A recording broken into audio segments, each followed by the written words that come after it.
안녕하십니까. 행복한 아침 이재용입니다. 안녕하세요. 정예은입니다. 네, 오늘은 금요일이고요. 우리 건강주치 선생님들과 함께 건강 챙겨보는 날입니다. 이건 잠시 후에 할 거고요. 먼저 뉴스부터 챙겨보겠습니다. 네, 첫 번째 소식부터 전해드리겠습니다. 어제 오전 북한이 동해상으로 탄도미사일로 추정되는 단거리 미사일 2발을 발사했습니다. 청와대와 외교부, 통일부 합참은 단거리 미사일이라고만 밝혔는데요. 동해상에 떨어진 게 이 탄도미사일이 맞다면 이것은 유엔 안보리 결의 위반으로 미국을 겨냥했다는 분석이 나오고 있습니다. 청와대는 NSC 긴급회의를 열고 우려를 표했습니다. 올해 실손보험에 이어서 생명보험, 자동차 보험까지 보험료가 줄줄이 오를 전망입니다. 특히 실손보험은 보험 종류와 회사를 가리지 않고 두 자릿수 인상률을 기록했는데요. 20% 가까이 오른 곳도 있습니다. 급격한 보험료 인상에 대해서 보험사는 어쩔 수 없다는 입장입니다. 이런 가운데 일부 자동차 보험과 생명보험도 줄줄이 오를 예정이어서 서민들의 시름만 깊어질 전망입니다. 봄볕에는 며느리를 내보내고 가을볕에는 딸을 내보낸다라는 말이 있는데요. 정말로 봄볕과 가을볕이 차이가 나는 걸까요? 실제로 확인을 해보니 가을보다 봄이 일조 시간이 길기 때문에 봄철 일사량이 더 강했다는 뉴스입니다. 습도의 영향도 있는데요. 가을에는 공기 속 수증기가 많아져 습도가 높아지면서 투과하는 햇볕이 줄어든다고 합니다. 뿐만 아니라 봄철의 월 평균 총 자외선 지수가 가을보다 높았는데요. 특히 피부 깊숙이 침투해 노화에 영향을 주는 자외선 A는 한여름보다도 봄철에 더 강했습니다. 네, 코로나19 확진자와 백신 접종자에 대한 현황입니다. 25일 오후 9시 기준으로 코로나19 신규 확진자 수는 총 432명으로 집계됐습니다. 코로나19가 해를 넘겨 계속 이어지고 있는 가운데 국내 누적 확진자 수가 어제 10만 명을 넘어섰습니다. 지난해 1월 20일 국내 첫 확진자가 발생한 지 430일 만인데요. 정부는 이번 주 확진자 발생 현황을 토대로 해서 매주 적용할 거리두기 조정안을 오늘 발표할 예정입니다. 25일 0시 기준으로 국내 코로나19 백신 1차 접종자는 2만 8천여 명으로 지금까지 모두 74만 3천여 명이 1차 접종을 마쳤습니다. 2차 접종자는 1,100여 명이 추가돼서 총 2,600여 명으로 집계가 됐습니다. 네, 이어서 오늘 날씨 소식 전해드리겠습니다. 연일 기온이 높게 오르고 있는데요. 오늘 역시도 굉장히 따뜻한 하루가 될 것으로 보입니다. 다만 오전에는 서쪽 지역을 중심으로 가시거리 100m 이하의 짙은 안개가 끼면서 시야가 답답하니까요. 출근길 교통안전 또 보행자 안전 유의하시기 바랍니다. 이어서 오늘 자세한 기온 보시면요. 오늘 아침 최저기온 2도에서 10도, 한낮 최고기온은 11도에서 25도까지 오르겠습니다. 출근길은 제법 쌀쌀하지만 낮부터는 올봄 들어 가장 높은 기온 보이면서 포근한 하루 예상됩니다. 이 주말인 내일은 비 예보 나와 있어서 저녁에는 쌀쌀하니까요. 일교차 주의하시기 바랍니다. 네, 3월 26일 금요일 행복한 아침 지금 시작합니다.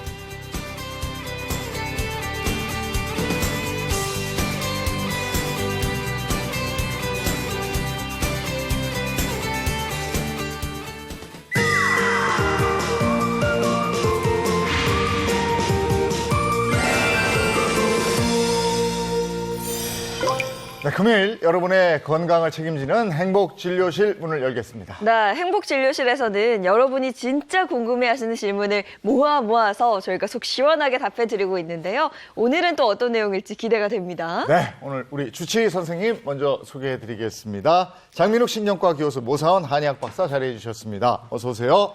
반갑습니다. 네, 자윤한 식품생명과학 박사 그리고 이보은 요리연구가입니다. 어서 오세요. 네, 안녕하세요. 자, 그럼 행복진료실 지금 시작하겠습니다.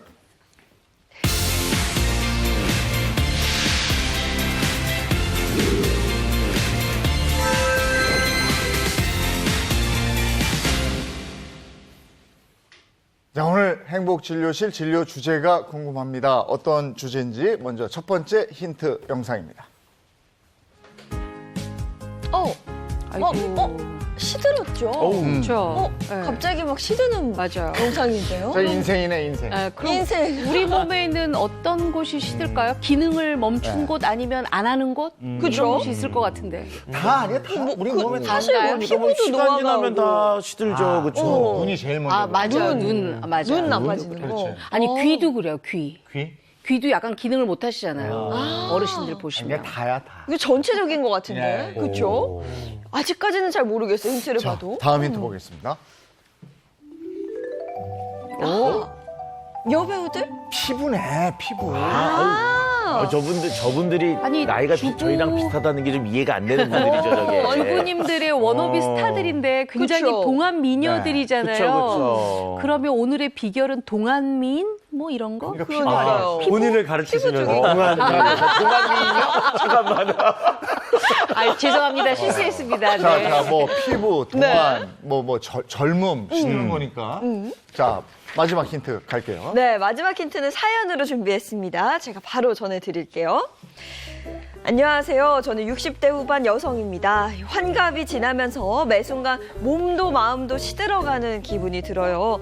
저뿐만 아니라 친구들을 만나도 비슷한 이야기를 하는데요. 몸도 여기저기 고장났다고들 합니다. 심지어 얼마 전에는 식당을 갔는데 키오스크로 주문을 하는데 하나도 못하겠어서 우울해지더라고요. 저만 세상에서 도태되는 기분이 듭니다.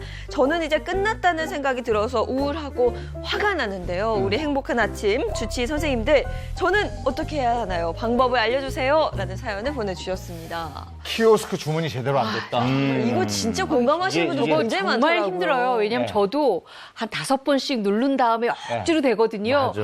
60대뿐만 아니라 50대도 마찬가지입니다. 맞아요. 네. 저도 저 햄버거집 같은 데 가면 네. 예인 씨가 앞장섭니다. 제가 앞에서 다 합니다. 아니 뭐 다 아시다시피 이런 거죠. 점점 네. 휴대폰 이렇게 문자 보내는데 오자가 자꾸 많아지잖아요, 이게. 맞아요. 네. 자, 오늘의 주제 보죠.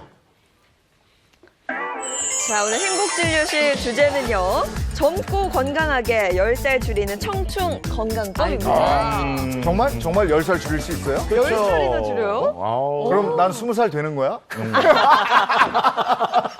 근데 요즘 생각해 보면은요, 남녀노소 모두 다 관심 있는 핵심 키워드 중에 하나가 뭐냐 그러면 안티에이징. 그러니까 늙는 걸 막는다고 하는데 그게 요즘은 조금 더 욕심이 많으셔가지고요. 청춘을 돌려다오. 그러니까 오늘 돌아가겠다는 거잖아요. 오늘 방송 끝까지 보시면은 10살은 더 어려질 수 있는 방법 요거 알려드리도록 하겠습니다. 청춘의 춘자가 봄춘자잖아요. 네. 그렇죠. 이 봄에 딱 맞네. 그럼요. 이 만물이 소생한다는 봄인데요. 네. 사실 이 봄에 저희 여자분들은 이제 거울 보고 나면 물론 저부터도 주름이 하나씩 더 늘어간 것 같고 굉장히 좀 작년보다는 좀 다른 얼굴이어서 좀 고민이 되거든요. 그렇기 때문에 더더욱 안티에이징도 생각하고 어떻게 하면 더 젊어지나 노력을 할 것 같아요. 맞아요. 네. 제가 생각해보면 요즘 저희 주위에 있는 친구들도 이제 50이 딱 넘어가다 보니까 다들 하는 말이 뭐냐면 야, 자고 일어나면 그렇게 아프냐, 이제.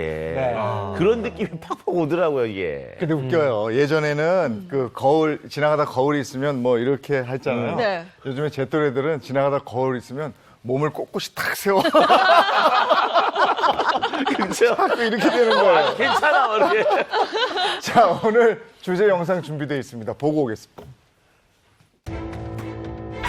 흐르는 세월은 누구도 막을 수 없는 법. 나이가 들수록 예전 같지 않은 체력 때문에 고민해본 적 다들 있으시죠? 나이가 들어서 몸무게는 똑같은데 근육이 쭉쭉 빠져요. 자꾸 이렇게 접질려지고 또 후들후들 떨릴 때가 있고 너무 힘들어요, 걸어가는 게.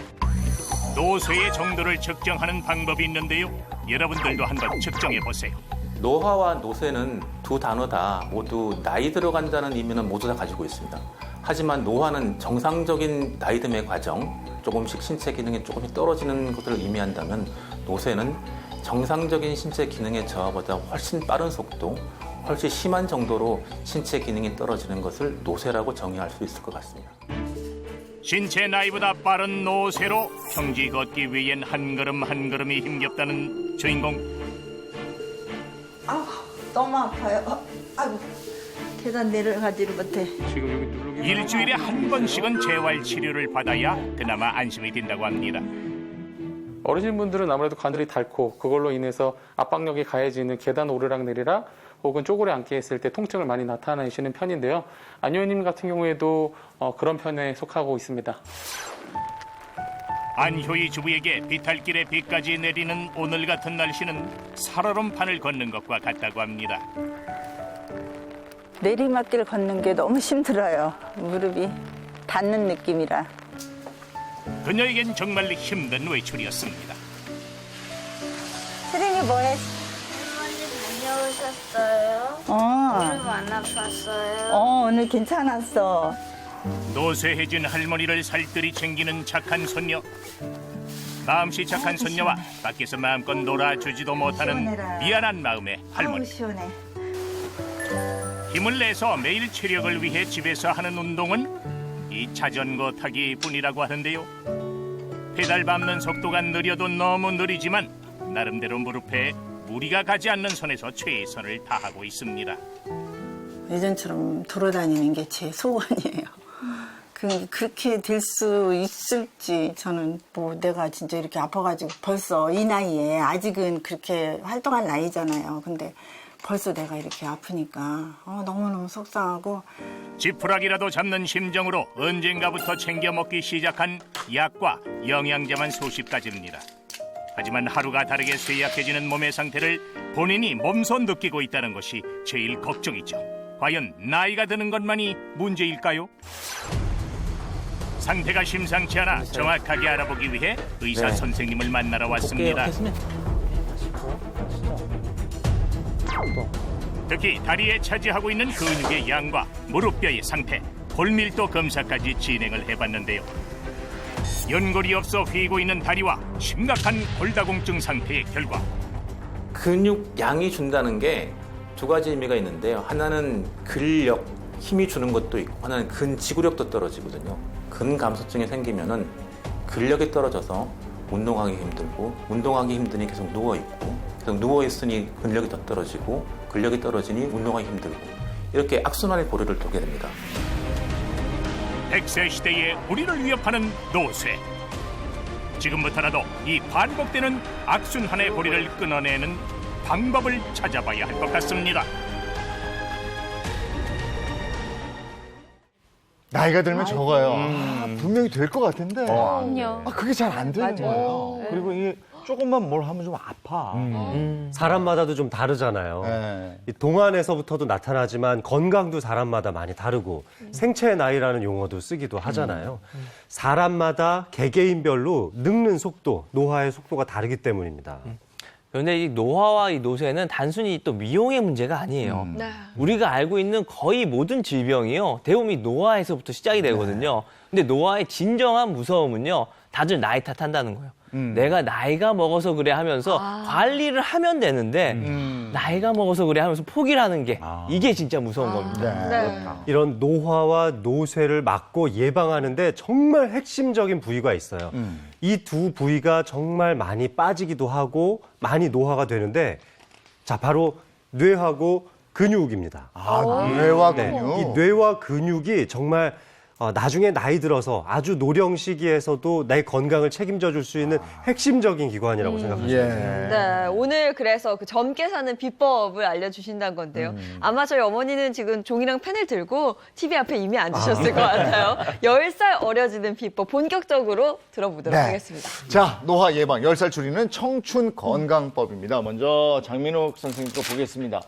역시 뇌건강. 뇌 건강. 네, 그렇죠. 이 뇌는 이 정말 나이 들어서 생길 수 있는 질병, 생각해보면 치매가 가장 무서운 질병일 텐데요. 네. 정말 핵심적이죠. 그런데 근육 같은 경우에는 한 30대 정도 이후부터 조금씩 빠지기 시작합니다. 그런데 뇌는 좀 달라요. 뇌는 어느 순간까지는 버티지만 한순간에 쪼그라들기 시작하거든요. 쪼그라들어? 뇌가 쪼그라들어. 쪼그라들어. 작아져요. 볼 수가 없잖아요. 네, 맞습니다. 뇌도 크기가 작아지는데요. 호두를 한번 생각해 보세요. 네. 알이 꽉 찬 호두는 까보면 정말 호두 알이 꽉 차 있죠. 근데 그렇죠. 좀 쭉정이 같이 생긴 호두 같은 건 까보면 속이 좀 비어 있잖아요. 맞아요. 네. 안타깝게도 우리 뇌도 서서히 그런 노화 과정을 겪게 됩니다. 지금 사진을 한번 보시면요. 왼쪽에 보이는 건강한 뇌는 차 있는 호두처럼 보이지만 오른쪽 뇌는 많이 줄어들어 있죠. 그냥 보기에도 표가 나네요. 맞아요. 네, 저희가 이제 제가 제자들한테 강의할 때 뇌의 무게를 2근 정도다. 그래서 한 1,200g에서 1,500g 사이 정도라고 설명을 하는데 지금 저 사진의 오른편에 보이시는 분이 900g짜리 사진. 그러니까 30% 정도는 줄어들어 있는 뇌의 모습이라고 볼 수 있고요. 야, 근데 이렇게 쪼그라드는 것도요, 시기가 있습니다. 언제 시기요? 그렇게 돼요? 언제요? 나이예요? 일단은 20살 정도가 됐을 때 뇌가 제일 빵빵해져요. 그러다가 나이가 조금씩 들어가기 시작하면 줄어드는데 한 65세가 될 때까지는 그 줄어드는 속도가 별로 그렇게 많지 않아요. 그래서 60대 중반 정도까지는 아주 젊은이들과 비교해서도 충분한 뇌 기능을 발휘할 수가 있는데 그때까지 한 40여 년에 걸쳐서 줄어든 게 겨우 5%예요. 자, 그런데 65세가 지나가면 그때부터는 매해마다 1%씩 더 줄어듭니다. 자, 그럼 70세가 되면 10%, 75세가 되면 75%, 15%. 예, 그리고 85세가 되면 25% 정도의 뇌가 줄어들어 있으니까요. 이제 그때부터는 자연스러운 노화와 그리고 비정상적인 노화를 좀 구분해서 볼 줄 알아야 합니다. 그냥 내가 기억력이 떨어졌다고 해서 무조건 치매가 왔다라고 생각하기보다는 정상적인 노화 과정이었는지 치매인지를 알려주셔야 됩니다. 네, 그렇게 해서 통계를 한번 보면요. 65세 이상 인구 중에 10명 중에 1명이 치매라고 할 정도로 65세 때 급작스럽게 이 뇌 노화가 시작되기 때문에 그렇습니다. 이 중에서도 제일 중요한 건 바로 전두엽이라고 할 수 있는데요. 이마 쪽에 위치해 있기도 하고요. 네, 그래서 대개는 기억력이나 판단 능력, 또 기억력, 언어 능력의 일부분도 바로 이 부분에서 하는데요. 전두엽이 가장 먼저 늙기 시작한다고 보시면 되고, 이 전두엽이 늙기 시작하면 대개 도덕성이나 수치심 같은 것도 좀 줄어들게 되고요. 그리고 참을성이나 인내심도 줄어들고, 그거에 따라서 기억력, 또 숫자 암산 능력이라든지 마지막에는 행동에 대한 계획을 세울 수 없을 정도로 영향을 미치고 마지막엔 성격도 변할 수 있습니다. 성격이 변할 수 있어요? 전두엽이 그렇게? 네, 맞습니다. 실제로 교통사고 같은 경우에 이 전두엽을 부딪히는 경우가 상당히 많은데요. 그래서 교통사고 이후에 전두엽 손상에 이어서 바로 성격이 좀 포악해진다거나 공격적이고 참을성이 없게 되는 분들도 꽤 많이 있고요. 그래서 건전한 아주 좋은 노화 과정 또는 치매가 오더라도 예쁜 치매가 오려면은 바로 이 전두엽의 건강을 지키는 게 무엇보다 중요합니다. 그래요? 네, 또 이 전두엽의 노화는요, 단순히 나이가 먹고 세월이 흘러서만 오는 게 아니고요. 스트레스라든가 피로로 인해서도 올 수 있으니까 평소 관리를 해주셔야 합니다. 전두엽이 기억력을 관장한다고요? 네, 그렇습니다. 기억을 맨 처음에 입력시킬 때 중요하죠. 저희 막내가 어렸을 때 이렇게 놀다가요. 여기 꽉 이마를 부대요. 혹이 이만하게 났었어요. 요즘에 근데 뭐 이렇게 암기를 시키면 잘 안 되더라고요. 몇 살 때였죠? 5살 때인가? 그건 괜찮아요. 그거는 핑계대지 말라고. 그래요? 충분히 회복할 능력이 있는 나이였기 때문에. 그런데 연세 드신 분이 만약 그런 일을 겪었다면 문제가 될 수 있어요. 그래요? 네, 연세가 그렇습니다. 들면. 해. 나이가 들어서 내 전두엽 기능이 저하됐는지 그건 어떻게 합니까? 그래서 제가 오늘 스트록 검사라는 검사법을 하나 준비했는데 실제 인지 검사를 할 때에도 저희가 사용을 하거든요. 먼저 제가 한번 좀 보여드릴게요. 검사법을 준비를 했는데요.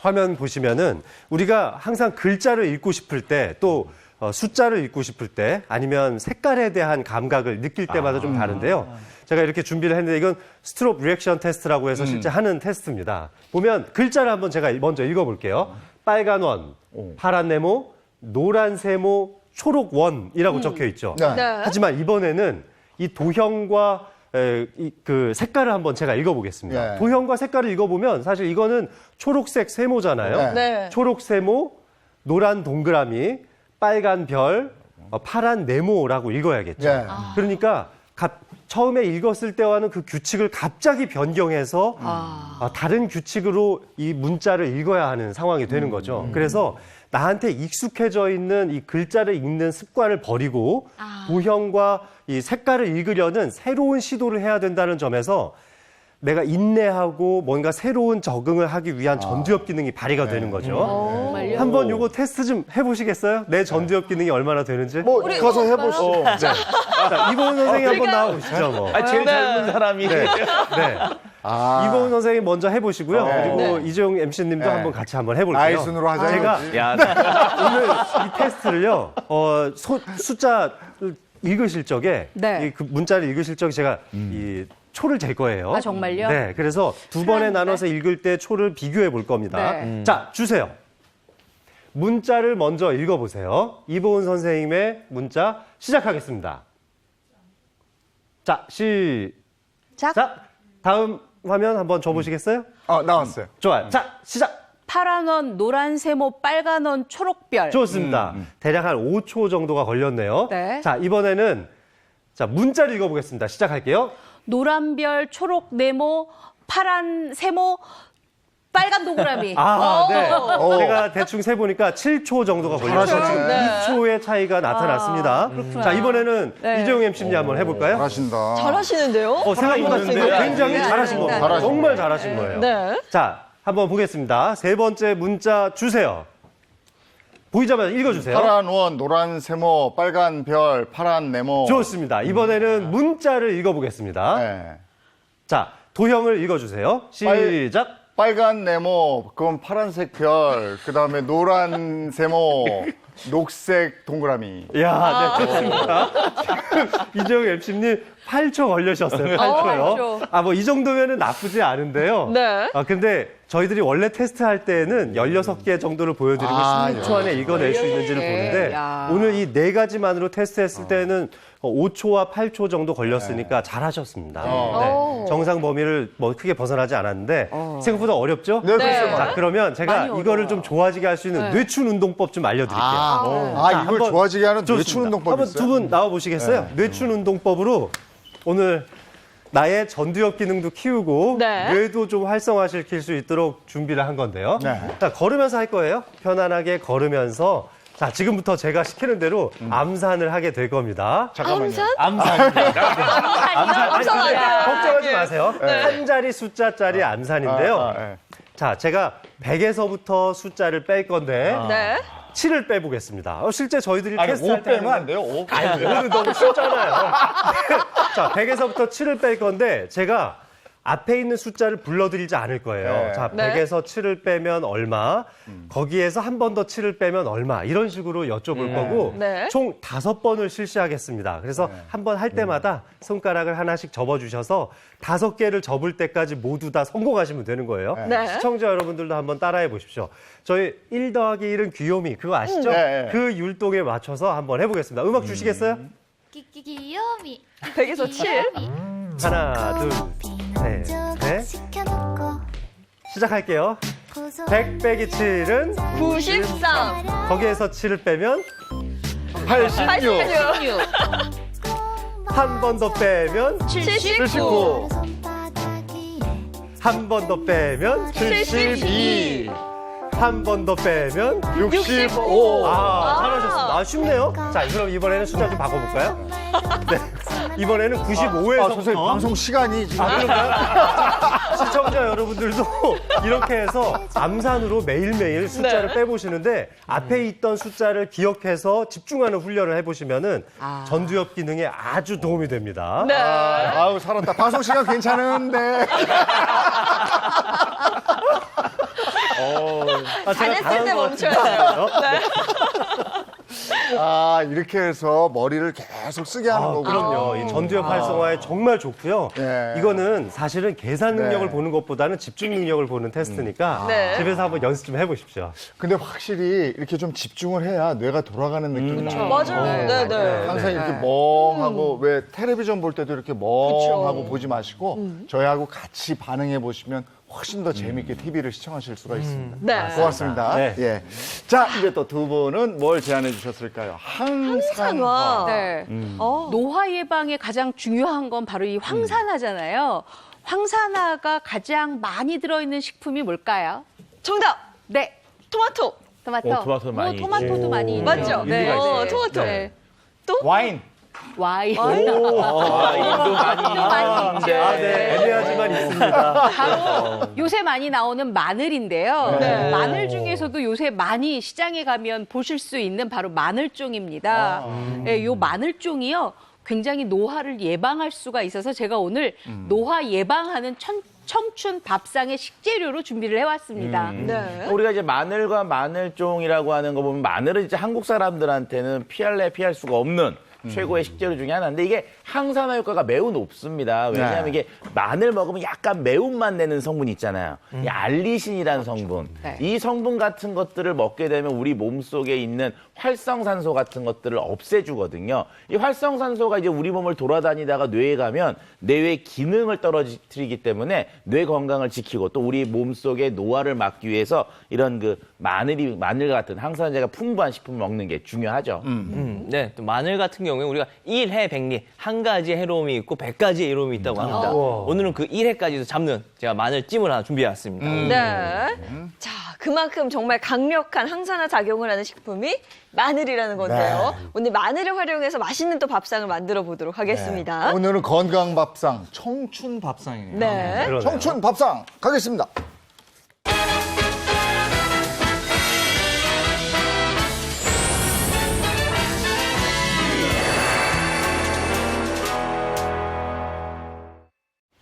항산화 청춘 밥상. 그래서 먹으면 10년 젊어요. 네. 얼마나 좋아요.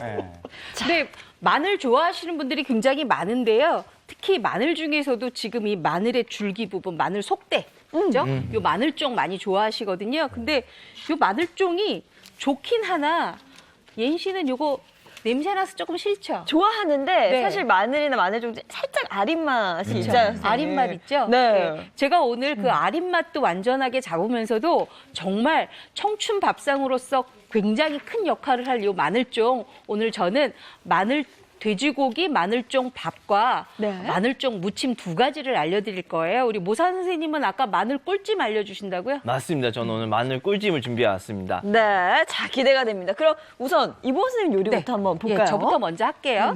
일단 마늘종 골라야 되겠잖아요. 네. 우리 어떤 거 고를까요, 예인 씨? 초록초록하고 초록초록. 뭔가 보기에도 싱싱한 거. 네, 싱싱한 네, 거. 예, 맞죠? 뭐 그런 얘기는 다 할 수 있어요. 그건 뭐 일반적인 얘기고요. 그렇죠, 선생님. 네, 좀 알려주세요. 보통 이제 마늘종 그러면 이렇게 단으로 많이 이렇게 묶여 있죠. 그래서 제일 처음에 어머님들이 보셔야 될 거는 이 마늘종 끝부분이 말라 비틀어져 있는 건 사시지 마셔야 돼요. 그건 좀 오래된 거거든요. 그건 사시지 마시고요. 끝부분까지도 굉장히 종이 조금 싱싱한 거 고르셔야 되고요. 이왕이면은 요 위부터 아래까지 굉장히 곧고 그다음에 굵기도 일정한 것 고르시는 게 좋고요. 지금 예인 씨 말 맞다나 굉장히 초록초록하고 싱그러운 색깔 고르시면 될 것 같아요. 네. 요거는 이제 세척 뭐 아주 중요한데요. 네. 아무래도 고드니까 세척은 굉장히 쉬워요. 그래서 대부분 어머님들이 요 뒷부분에 이 쫑은 안 쓰시거든요. 쫑 빼놓고 그다음에 앞부분에 있는 요 마디 부분 있잖아요. 네. 잘라냈던 마디 부분도 이렇게 좀 잘라내고 그다음에 요거 흐르는 물에 깨끗하게 씻어서 건져 놓으시면 됩니다. 네. 자, 그러면 저는 오늘 요 마늘종이 들어간 돼지고기 솥밥을 할 건데요. 일단 요 마늘종 준비를 해야 되겠죠? 네. 이 마늘종은 돼지고기랑 같이 먹어야 되니까 아무래도 식감이 있어야 되잖아요. 길게 자를까요? 짧게 자를까요? 적당하게. 너무 보통- 이렇게 잘게 네. 썰어도 안 될 것 맞아요. 같고 뚝 떴을 때 네. 입에 들어갈 정도로. 맞습니다. 네. 그 얘기는 이제 제가 자주 하는 얘기죠. 네. 요거 이제 마늘종 같은 경우에는요. 요게 한 요 정도 굵기가 딱 좋아요. 밥에 넣을 때는. 근데 우리가 요거 가지고 만약에 새우 볶음을 한다든가 아니면 여기에다가 멸치랑 같이 넣고 볶는다든가 할 때는 요거보다 조금 좀 길이가 길어야지 좀 씹히는 맛이 있겠지요. 네. 그래서 딱 1.5cm에서 2cm가량 식감이 있게 이렇게 썰어주시는 게 가장 좋습니다. 이거 딱 그냥 일반적으로 네. 써시는 크기로 생각하면 될 것 같아요. 맞아요. 네.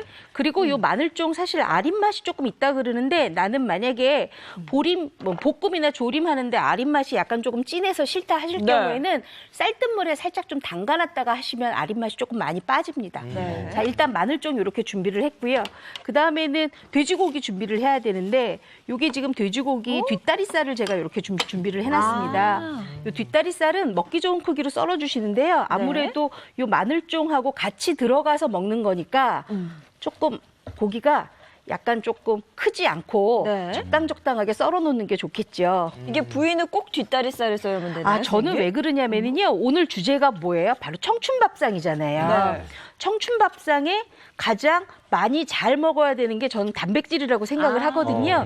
근데 이 뒷다리살이 아무래도 지방분은 조금 적고 살코기 부분이 좀 많기 때문에 단백질 섭취가 조금 잘 되지 않을까 해서 전 준비를 했습니다. 진짜 그럴 것 같아요. 네. 사실 뭔가 더 쫄깃하고 맛있는 건 앞다리살 많이들 생각하시는데. 그리고 또 생각해 보면 이런 거죠. 우리가 삼겹살을 만약에 밥 짓는데 넣어보세요. 그럼 삼겹살에 있는 기름 녹아가지고 밥 위에 다 둥둥 뜰 거 아니에요. 그럼 이게 그냥 밥에다가 막 버터 비벼 먹는 느낌밖에 안 나니까 그런 느끼함보다 이렇게 담백한 뒷다리살이 더 적합한 것 같습니다. 요즘 어려워하는 축산 농가에서가 정말 좋은 방법. 돼지고기도 저렇게 부위별로 골라 먹으면 참 좋거든요. 그렇죠. 자, 이렇게 자 준비가 되었으면 요거를 이제 밑간을 조금 해야 되는데요. 밑간은 어떤 걸 밑간을 하냐면 저는 늘 고기가 들어가는 밥이나 뭐 고기가 들어가는 아무래도 메뉴에는 꼭 밑간을 합니다. 밑간이 가장 중요한 이유가 뭐냐면 이게 간 맞춤이 될 뿐만 아니라 전체적으로 맛을 조금 이끌어 주거든요. 그렇기 때문에 이렇게 고기를 놓고 요거에다가 뒷다리살이고요. 네, 그다음에 불을 좀 약간 켜놓습니다. 진짜 이보은 선생님은 항상 고기에 밑간을 하셔서 이게 더 뭐랄까 따로 놀지 않고 깊은 맛이 나는 것 같아요. 자, 일단 요게 지금 맛술이에요. 그다음에 요게 된장이에요. 된장? 네. 오. 그리고 요게 들기름입니다. 이렇게 들기름해서 이렇게 조물조물 묻혀주세요. 그래서 된장과 들기름과 맛술이 고기랑 굉장히 결합이 잘 돼서 부드러워지도록 그러면 고기의 연육작용도 같이 해주겠지요. 네. 자, 이렇게 다 되어 있으면 요거를 이렇게 묻혀놓고 이제 볶으세요. 이거 이렇게 바로 해도 되는 거예요? 네, 선생님? 바로 해도 돼요. 네, 이렇게 해서 요것도 이렇게 같이 넣어주세요. 오, 간단하다. 간단하죠? 네. 이렇게만 봐도 맛있겠는데요? 그래서 요거를 네. 볶아요. 이렇게. 네. 저게 그냥 겉으로 봤을 때는 그냥 흔히 얘기하는 두루치기 느낌 나는데요. 맞아요. 그냥 자, 이렇게 볶는데 우리가 그냥 볶지 마시고요. 이렇게 볶을 때 뭘 넣느냐? 바로 쌀을 넣어주시면 되는데 예인 씨 제가 거기에 수수하고 보리쌀을 넣어놨어요. 네. 요 수수하고 보리는요. 요거는 지금 수수잖아요. 네. 이 수수는 빨간물이 나오지 않을 때까지 씻어서 1시간 정도 불려놓으시면 되거든요. 요 수수를 넣게 되면 아무래도 식감이 좀 좋아요. 그래서 네. 같이 좀 넣고요. 근데 수수만 넣을 수 없잖아요. 그래서 식감 더 좋으라고 우리 오늘 밥상이 청춘밥상이죠. 그래서 네. 일부러 식감 좋은 보리쌀을 준비했습니다. 보리쌀도 같이 불려서 1시간 정도 준비를 해주시고요. 요것만 하면은 아마 예인 씨 싫다고 하실 것 같아요. 그렇죠? 그쵸. 그래서 제가 여기 쌀도 준비했습니다. 아무래도 쌀도 쌀이 좀 네, 들어가야죠. 그렇죠. 같이 넣고 요걸 좀 볶아주세요. 그냥 뭐 집에 있는 거 넣으면 되는 느낌인데요, 그렇죠? 이렇게 한 소끔 볶은 다음에 여기에다가 이제 밥물을 부어요. 예인 씨 거기 물 좀 네, 물 주실래요? 드릴게요. 네. 그래서 솥밥을 만들어서. 네, 이렇게 해서 솥밥을 만드는데 만약에 우리 집에 가마솥은 없는데 냄비 있는데 냄비는 어떨까요? 냄비 괜찮습니다. 냄비 네. 하셔도 좋고요. 저는 솥밥은 자신 없는데 우리 예인 씨처럼 그냥 밥통에 하면 안 될까요? 밥통 가능합니다. 밥통은 어떻게 하냐면요. 그냥 우리 왜 양념에 버무려 놓은 돼지고기랑 마늘종을 맨 밥 위에다가 올려주세요. 쌀 위에다가. 그렇게 해서 밥을 지으시면 돼요. 그리고 나중에 뜸 다 들이고 나서 버무려 놓으시면 다 똑같거든요. 주사 그렇게 버튼 준비- 누르고 하면 되는 거예요. 네, 그렇죠. 그래서 우리가 이 가마솥에는 우리가 볶아서 했잖아요. 근데 우리 일반 밥통에는 볶지 않고 바로 하시면 굉장히 좋고요. 네. 그러면 밥물이 문제겠죠. 밥물 얼마나 부을까요? 살짝 잠길 정도로? 밥물 어렵다. 이거 어려운데요? 원래는 이렇게 해가지고 여기 맞추잖아요, 여기. 손등 뭐 이렇게. 그쵸. 네. 네. 근데 요거는 지금 밥물이 더 잡거나 아니면 덜 잡거나 안 해도 돼요. 왜냐하면 돼지고기랑 마늘종은 수분이 많지 않기 때문에요. 우리가 밥물을 똑같이 1.5배로 하시면 되거든요. 그러니까 기존의 밥물 그대로 하시면 아주 맛있는 밥을 지으실 수가 있어요. 이거 잠깐만 내려놓을게요. 네. 자, 그러면 요 솥밥을 맛있게 하려면 양념이 있어야 되잖아요. 그쵸. 그래서 양념장 하나 만들게요. 양념장은요, 볼 갖다 놓고요. 여기에다가 뭘 하느냐. 일단은 양념장에 들어가는 재료가 저는 대파를 준비했어요. 네. 대파도 흰 부분을 준비했어요. 흰 부분하고 초록 부분, 요 연초록 부분까지만 준비를 했거든요. 네. 왜냐하면 이렇게 해야 굉장히 파 맛이 달아요. 맞아. 그다음에 여기에다가 빨간 고추, 빨간 고추. 그다음에 요거 청양고추 좀 넣고요. 만약에 집에 아이가 있어서 매운 거 못 먹는다 그러면 그냥 풋고추 넣으셔도 되고 오이고추 넣으셔도 돼요. 그다음에는 요게 진간장이에요. 또 섞어 쓰실 네. 생각이시구나. 네. 그다음에 요거는 국간장이에요. 네. 이래야 훨씬 더 밥에 감칠맛이 일어요. 네. 그리고 아무래도 좀 단맛 들어가줘야 되잖아요. 요거는 물엿이거든요. 물엿 좀 넣어주세요. 양념장 맛있겠다. 매콤하면서 막 네. 달달하면서. 근데 요것만 하면 좀 짜요. 네. 그래서 물을 넣으세요. 물은 어느 정도 양이에요? 물은 지금 진간장하고 국간장을 합한 숟가락만큼 한 10스푼 정도 넣으시면 돼요. 10스푼 정도. 네. 그래서 잘 섞어줘요. 그다음에는 이게 참기름이에요. 그리고 깨소금. 이렇게 해서 양념장 만들어요. 저것도 뭐 거의 집에 있는 거 다 넣으면 되는 거예요. 그냥. 어렵진 않아요. 네. 저는 굉장히 쉬운 걸로 청춘밥상 할 거예요. 그러니까요. 너무 좋죠. 어려우면 어머님 좀 따라하기 힘드시잖아요. 지금 방금 행복한 아침 보셨으면 오늘 저녁에 당장 저거 해야지 이러셔야 돼요. 제가 요번 주 화요일 날, 이번 주 화요일 날 네. 거기 냉장고를 교체하느라고 냉장고를 한번 다 비웠거든요. 다 있더라고요. 보니까 저희 집에도. 그렇죠, 다 있죠. 네. 자, 그러면 제가 뜸들이는 그 솥밥 어떤 모양인지 한번 보여드릴게요. 기대돼. 요거예요. 요 야. 보시면 지금 아까 마늘종하고 고기 넣었었잖아요. 네. 요렇게 와, 너무 맛있겠다. 이거 진짜. 수수하고 보리를 넣어서 굉장히 씹는 식감이 좋을 뿐만 아니라 요 밑에 너무 맛있겠다. 가라앉은 누룽지 있죠. 네. 그것도 긁어먹는 맛이 아주 좋아요. 근데 저 밥 속에 왠지 뭐 마늘이 몇 개 박혀 있어야 될 것 같은 막 그런 생각이 들어요. 왜냐하면 마늘종 있어서 다른 거 안 넣으셔도 괜찮아요. 네. 자, 그 다음에는 이제 제가 뭘 할 거냐면요. 바로 요거 할 거예요. 이제는? 이게 뭐냐 하면 마늘종이 남았어요. 마늘종이 남았더니 어머님들이 요거 가지고 우리 한번 볶아 먹을까 하는데 제가 훨씬 더 간편한 방법을 알려드리려고 그래요. 요게 마늘종을 끓는 물에 살짝 데쳐주세요. 어느 네. 정도 데치느냐? 마늘종은 1분은 데쳐주셔야 돼요. 그래야 안쪽에 있는 아린 맛은 빠지고 부드러운 맛이 살리는데 뭘 넣고 데치느냐? 바로 소금을 넣고 데쳐주셔야 돼요. 한 소금 한 2꼬집 정도 넣고 네. 파랗게 데쳐주셔야 마늘종이 이렇게 싱그러워요. 요거는 그냥 먹어도 맛있을 정도거든요. 그래서 색이 이렇게 확 올라왔구나. 그쵸, 확 올라왔죠. 그럼 요거를 한번 무쳐볼게요. 네. 무칠 때는 요거 볼 좀 주실래요? 이제 양념장을 다 넣고 무칠 거예요. 네. 자, 요거 보시면 돼요. 일단 고추장을 넣다가 좀 넣을게요. 약간 빨간 그 그쵸, 무침이구나. 빨간 무침이에요. 네. 그다음에 고춧가루 넣고요. 그리고 간장. 이거는 진간장? 네, 요거 네. 진간장이에요. 그래서 요걸 잘 풀어요.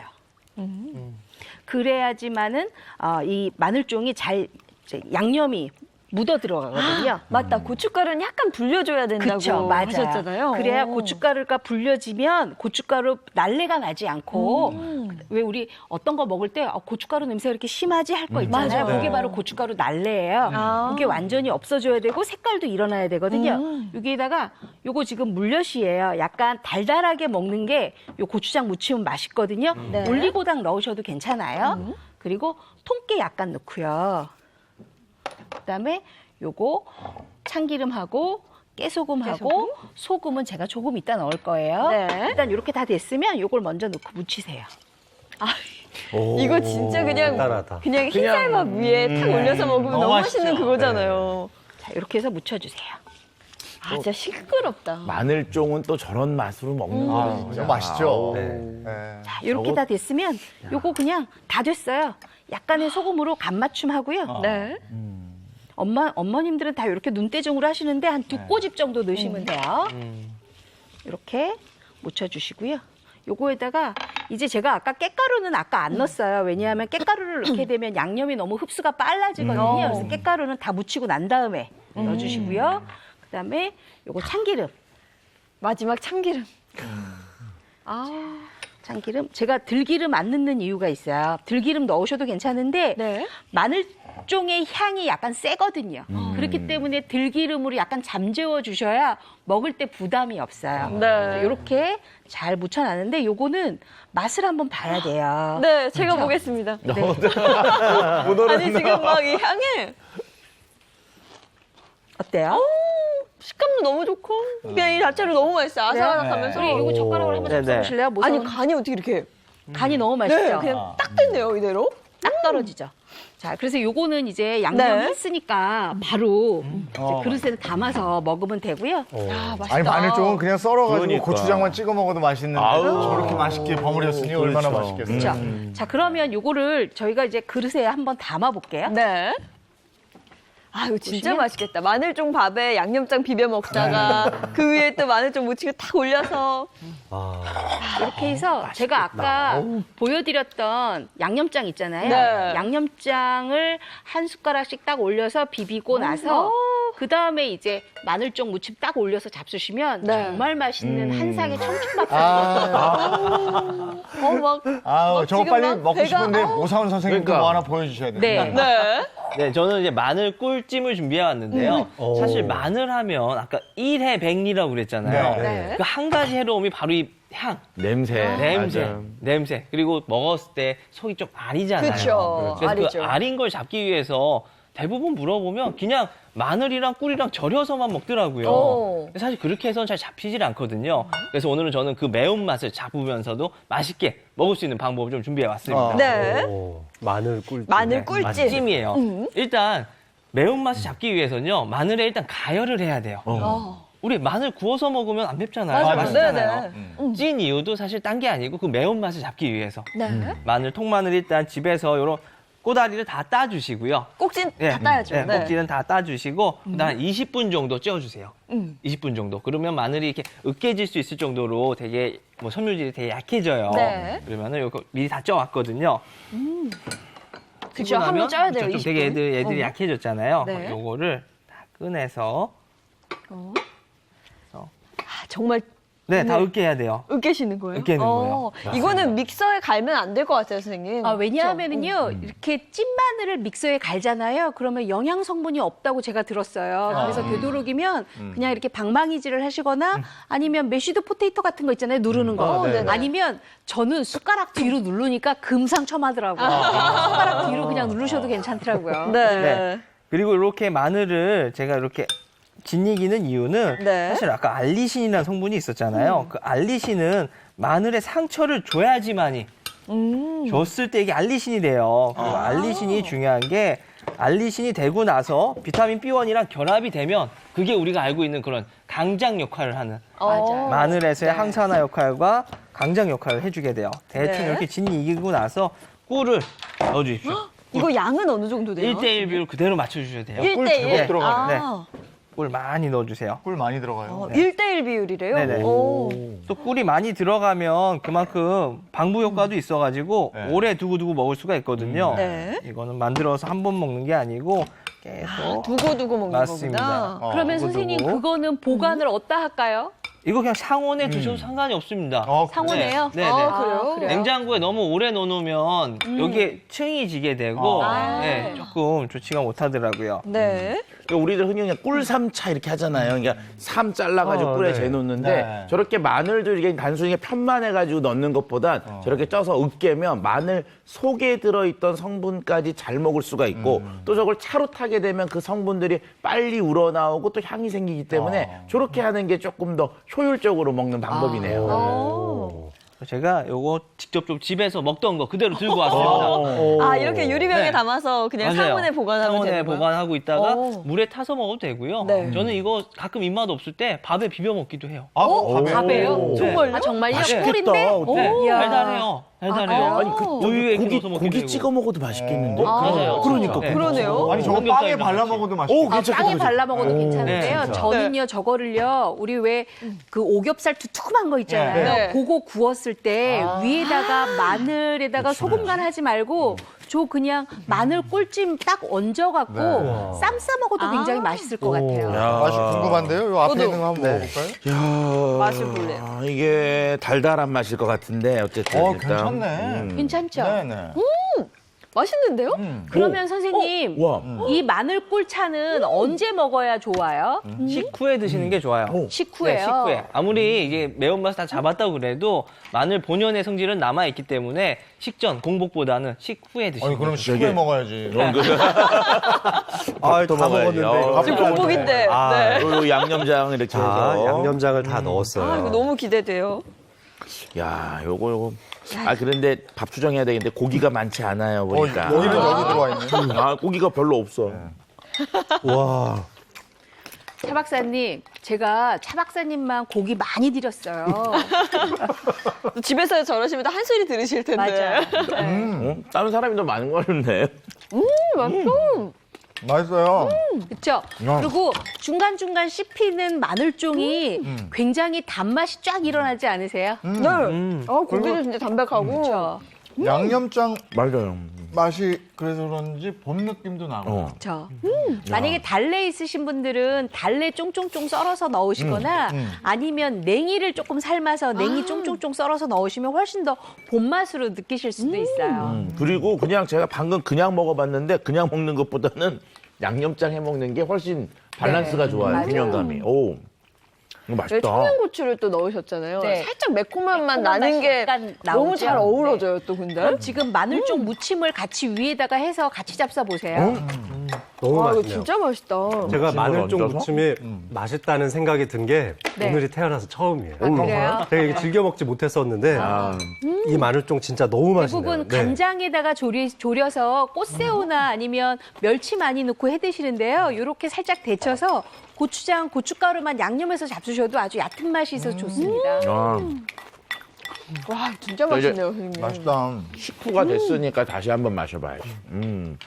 식후에 이제 딱 먹고 차로 한 잔 네, 또. 차 마시고. 네, 마늘 그러면- 차. 완벽한 청춘 밥상입니다. 오늘. 그리고 네, 모양도 네. 모양이지만 꿀이 들어가 있어서 느낌은 어떤 느낌이냐면요. 식혜 맛있는 느낌이 좀 있어요. 근데 식혜에 좀 이렇게 약간 매운맛 첨가해서 먹는 느낌. 네. 근데 실제로는 식혜 아니잖아요, 이게. 오. 약간 그 맛 나지 않아요? 안동식혜 약간 쌉쌀한 그 맛? 그쵸? 이거 다 괜찮네요. 네. 어우, 진짜 맛있네요. 야, 청춘 밥상 레시피 가겠습니다. 노화 예방하는 마늘종밥, 마늘종 무침, 마늘 꿀찜 만드는 법 알아볼게요. 우선 마늘종밥은 마늘종, 돼지고기, 쌀, 고기 양념과 비벼 먹는 양념장 재료가 필요하고요. 마늘종 무침은 마늘종과 무침 양념장 재료, 그리고 마늘 꿀찜은 마늘과 꿀만 있으면 됩니다. 우선 마늘종은 씻어서 2cm로 썰고요. 돼지고기는 1cm로 썰어 양념합니다. 솥에 마늘종, 돼지고기를 넣고 볶다가 불린 맵쌀, 보리, 수수, 물을 넣고 밥을 지으면 되는데요. 이때 비빈 양념장을 만들어 마늘종밥과 먹으면 더욱 맛있습니다. 마늘종 무침은 마늘종을 3cm로 썰어 소금물에 살짝 데친 후 무침 양념에 마늘종을 버무려 참기름과 통깨를 뿌리면 완성. 마늘 꿀찜은요, 꼭지를 제거한 마늘을 약 20분간 찐 후에 잘 갈아주고요. 꿀과 섞어서 냉장 보관하고 식후에 섭취하면 됩니다. 이 노화 예방에 도움을 주는 마늘종밥, 마늘종 무침, 꿀 마늘찜으로 10살 더 젊어지세요. 네, 10년 젊어지는 노화 예방법, 이 청춘 밥상을 봤는데 강추입니다. 한번 해보시기 바랍니다.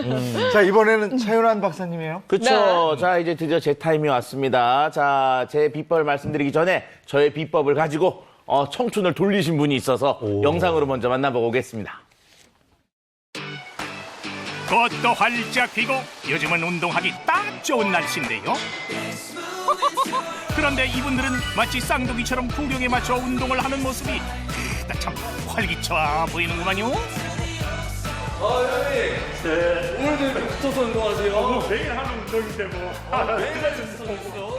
거의 뭐 부부 운동 선수죠. 매일같이 오셔서 운동하셔서 항상 붙어 다니시고. 헬스장에서 찰떡궁합을 자랑하는 부부였네요. 이 부부는 한치의 오차도 없이 똑같이 움직이는데요. 근육질 몸매를 자랑하는 부부의 나이는 똑같이 올해로 61세랍니다. 믿어지세요? 제가 피디님, 제가 우리 와이프 몸매가 또 몸매인지 한번 내가 자랑 한번 해보고 싶습니다. 한번 보실랍니까? 네, 자 이쪽으로 와보세요. 아니 그냥 봐도 그냥 멋진 몸매인데 무슨 또 자랑을 한다고 그래요? 참나원. 야, 근데 여성분들이 정말로 만들기 힘들다는 그 등 근육. 등 근육이 정말 멋지긴 하시네요. 건강을 한번 되게 이렇게 잃어봤기 때문에 되게 소중하게 생각하는 것 같아요. 그럼요. 예전에 큰 수술도 한 3번을 했었고 그 뒤로 우리가 하루도 빠짐없이 이렇게 운동을 하면서 서로가 서로를 갖다가 이렇게 보살펴주고. 3번의 큰 수술을 하고 갑자기 찾아온 허리 디스크 때문에 살은 찌고 근육은 점점 줄어들었던 힘든 시간이었습니다.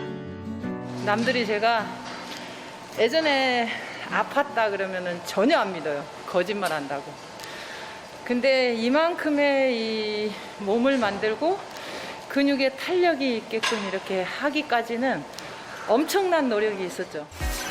주부는 남편과 함께 등산을 시작으로 근력 운동을 병행하며 건강을 되찾았을 뿐만 아니라 몸짱으로 다시 태어났습니다.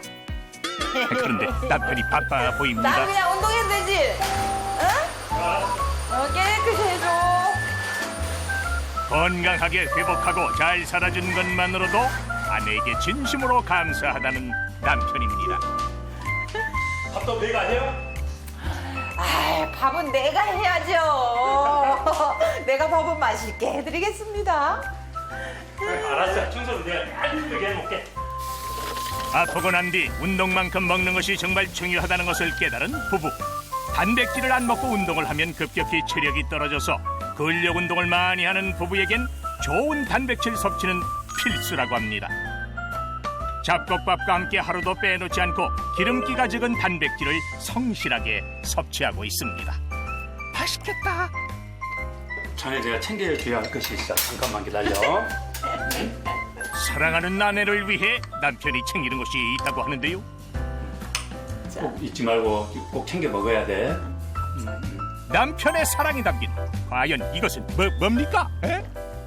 식사 때마다 저희 남편이 잊지 않고 꼭꼭 챙겨주는 저분자 단백질인데요. 저처럼 근육이 필요한 사람들한테 좀 도움이 된다고 하더라고요. 단백질은 우리 몸의 수분 다음으로 많은 성분을 차지하고 있습니다. 그리고 신체 조직을 구성하는 필수 영양소이기 때문에 매일 섭취해주는 게 좋은데요. 우리가 알고 있는 일반 단백질은 분자의 크기가 크지만 저분자 단백질은 분자 크기가 작기 때문에 소화 과정이 이루어지기 전에 체내 흡수가 빠르다고 합니다. 실제로 운동을 한 후 저분자 단백질을 섭취하면 근육과 단백질 합성을 최대 150%까지 높인다는 연구 결과가 있습니다. 그리고 단백질은 비타민 D와 함께 섭취하면 근육세포 성장에 도움을 줄 수 있다고 하네요. 건강하게 안 아프고 지금처럼 영원히 이렇게 씩씩한 모습 보여줬으면 좋겠어요. 노쇠했던 몸에서 복장으로 거듭난 부부. 이 부부의 건강 비결은 근육과 단백질이었는데요. 앞으로도 건강 잘 지키시기 바랍니다. 야, 보셨죠? 지금 61세는 정말 저춘이에요. 저희 진짜 근데 놀랐어요, 보면서. 10살만 돌리신 게 아닌 것 같은데요? 나도 61세에 절해야 되는데. 요즘에는 저런 거 보면 그 생각부터 나요. 네. 그지요, 이보은 선생님? 맞습니다. 빠져나가려고 그래가지고 저를 데리고 들어가시네요. 네. 차 박사님이 제안하는 건 단백질입니다. 예, 단백질입니다. 이 노화하고 노쇠를 막는 가장 중요한 영양소가 뭐냐 그러면 이 단백질이라고 할 수가 있는데요. 생각해보면 이런 거죠. 우리가 나이 먹는 거 알 수 있는 게 피부, 네. 근육 빠지죠. 그다음에 혈관 나이에 자꾸 먹거든요. 이 모든 조직에 가장 중요하게 영향을 주는 게 바로 이 단백질입니다. 자, 그런데 이 단백질은요. 우리 몸속에 이런 조직들은 매일매일 없어지거든요. 그러면 그것들을 재생해야 되는데 이때 이 단백질이 필요하기 때문에 매일매일 섭취해야 되는 게 매우 중요합니다. 자, 그런데 우리나라 중장년층 3명, 1만여 명을 조사를 했거든요. 그랬더니 3명 중 1명은 단백질 섭취 부족 상태인 것으로 확인이 됐습니다. 그럴 수밖에 없는 게요. 우리나라 분들이 약간 단백질을 적게 먹는데요. 그렇죠. 더더군다나 이제 어르신들은 고기 씹기가 조금 힘들다면서 고기 육류 섭취를 조금 덜 하신다고 합니다. 그래요? 그래서 아무래도 흡수 빠르고 먹기 좋은 게 조금 좋은 것 같아요. 근데 저는 자신 있는 게 제 별명이 또 고기 킬러거든요. 고기 많이 먹고 달걀도 굉장히 자주 삶아 먹거든요. 그렇죠. 그런데 요것도 이제 잘 안다고 생각하다가 코 다치는 경우 많잖아요. 그럼 제가 하나하나 좀 말씀을 드려보도록 하겠습니다. 자, 내가 하루에 필요로 하는 단백질의 양을 한번 계산하는 건요. 이렇게 하시면 돼요. 나의 체중 곱하기 1이나 1.2. 계산을 해보시면은 내가 한 80kg 정도 된다. 그럼 80 곱하기 1.2 정도 되니까 한 96, 그래서 한 100g 정도의 단백질을 섭취하는데요. 자, 이거는요, 순수한 단백질 양이 100g이거든요. 요거를 이제 우리가 식품으로 환산을 하면은 조금 양이 바뀌어요. 그래서 100g을 먹으려면 두부 3모, 이거 어떻게 먹어? 생선으로 치면 5토막, 소고기 등심 2인분. 아이고. 그러니까 이거를 매일매일 먹어야 되니까 이게 참 먹기가 녹록치가 않죠. 먹기도 너무 장이 돈도 돈이네. 네, 거덜나겠어요. 네, 심지어 또 나이가 들면요, 우리 소화 흡수력이 떨어지잖아요. 그렇죠. 그래가지고 더 먹어줘야 돼요.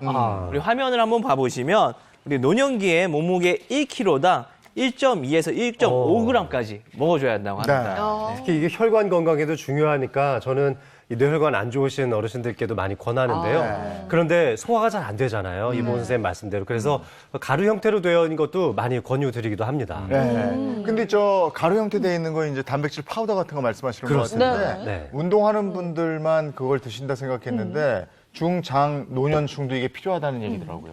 맞습니다. 우리 중장 노년층일수록 더 챙겨 드셔야 되고요. 그 이유가 근육이 우리 포도당을 가장 많이 소모시켜주는 애들인데 근육이 없어지면은 자연적으로 그 기관이 없어지다 보니까 당뇨에 걸릴 확률도 높아지는 거예요. 그래서 근감소증이 있는 사람들은 당뇨에 걸릴 확률이 3.9배 그리고 고혈압 같은 경우는 2.7배나 높았다고 합니다. 자, 그런데 이제 우리의 단백질 부족의 또 한 가지 이유 중에 하나는 단백질을 섭취하는 어떤 형태에 좀 문제가 있습니다. 흡수 형태의 문제가 있는데요. 뭐냐?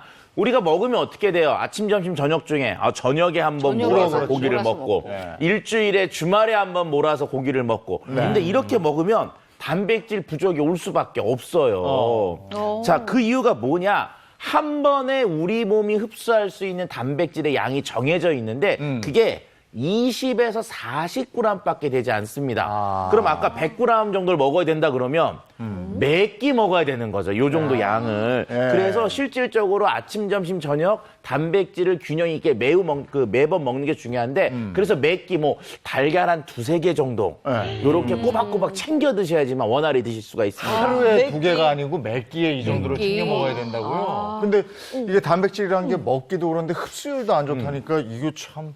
자, 그래서 제가 이런 고민을 위해서 준비한 게 있는데요. 앞에 있는 거 한번 드셔보도록 하시죠. 이거 후식 디저트인가요? 드셔보세요. 네. 괜찮은데?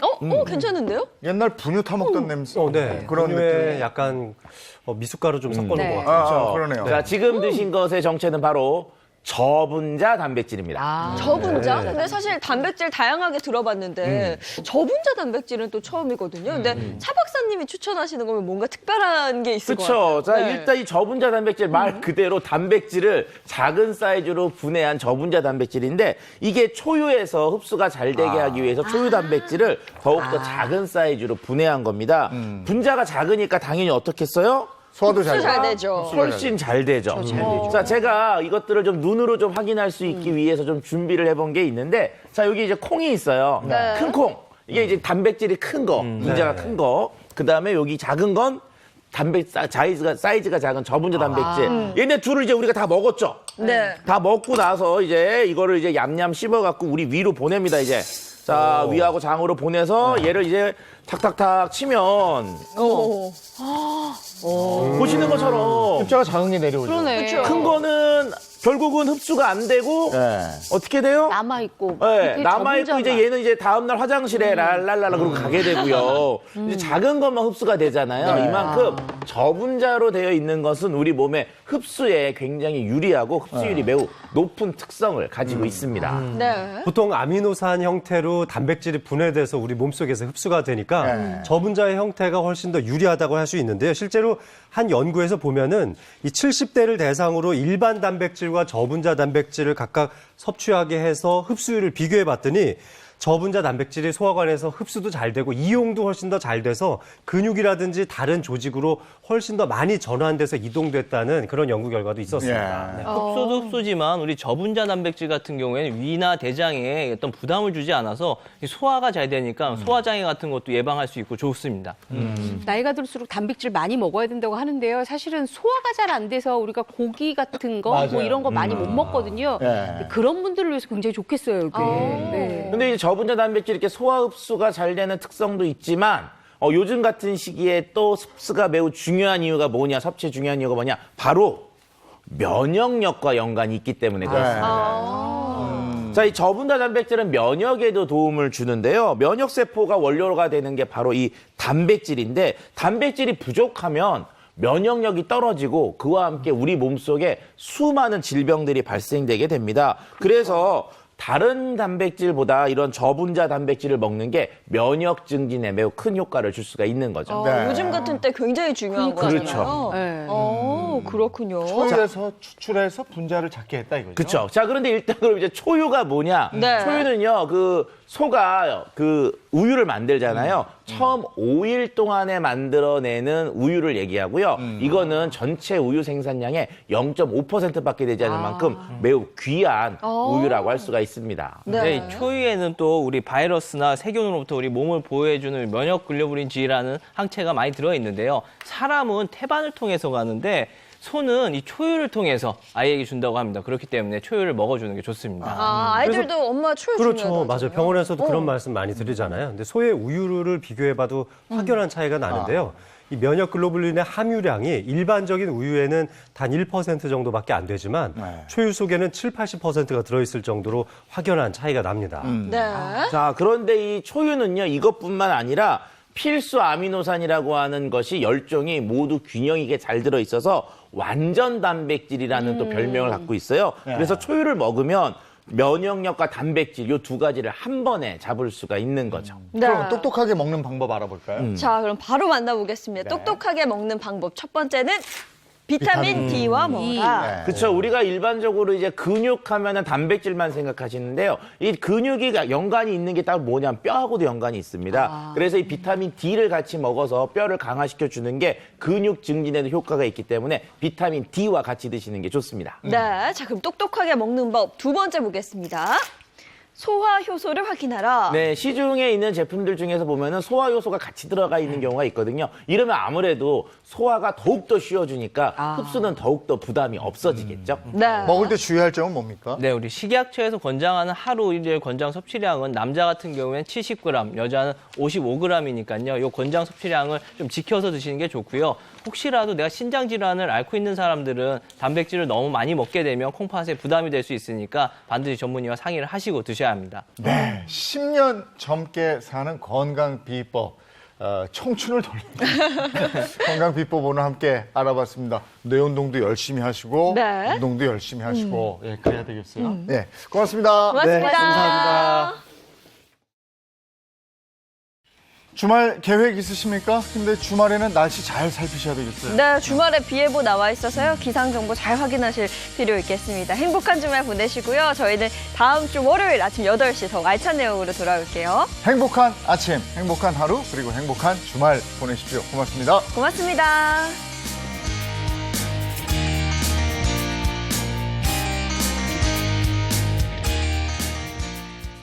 채널 A